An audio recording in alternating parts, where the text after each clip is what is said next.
হ্যাঁ বলো না। এই পাশের বাড়িতে যে ভাড়াটিটা এসছে, কি বদমাস গো, কি বদমাস। সারাদিন বড় আর মোটা মিলে ঝগড়া করে, জানো? কান একদম ঝালাপালা হয়ে যায়। উফ, মাঝে মাঝে মনে হয় না এখান থেকে চলে যায়, কি করবো, আর কোনো উপায় নেই তো। হয় না। এই তোমাকে তো একটা কথা বলা হয়নি, শোনো শোনো। ওই যে মেয়েটা তো এখন একটা ভালো চাকরি পেয়েছে। হ্যাঁ, এখানে আর থাকে না। হ্যাঁ শোনো, আমি তোমাকে বলবো ভাবছিলাম, কদিন ধরে তোমার সাথে দেখা হচ্ছে না গো, ওই জন্য বলা হচ্ছে না। হুম। হ্যাঁ যাকে আমি বলেছি বলে আবার বলো না জানো। হ্যাঁ, ওর মা যদি তোমাকে বলে তাহলেই তুমি শুনেছো, ঠিক আছে?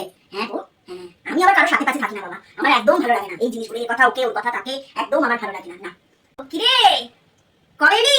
বিয়ের কথা ভাবছিস নাকি? ভালো করেছিস, আর বলিস না, ওই ছেলেটাকে একদম করিসনি, ভালো হয়েছে। হ্যাঁ বলছি, শোন, বলবি না কিন্তু। ছেলেটা তো অনেক মেয়ের সাথে সম্পর্ক আছে, জানিস তো। হ্যাঁ, আর মা বাবাও ভালো না। হ্যাঁ, একদম ঠিক করেছিস, তোর ভাগ্যে অনেক ভালো কিছু আছে। হ্যাঁ রে।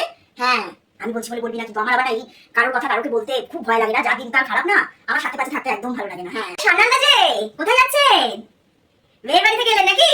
ও আচ্ছা, তারপর বিয়ে বিয়ান ভালো হয়েছে তো? একটা কথা বলছি, বলবেন না। আপনার ভাইয়ের বউ এসে তো বলে গেল আপনার নাকি মেয়ের শ্বশুর বাড়ি খুব খারাপ।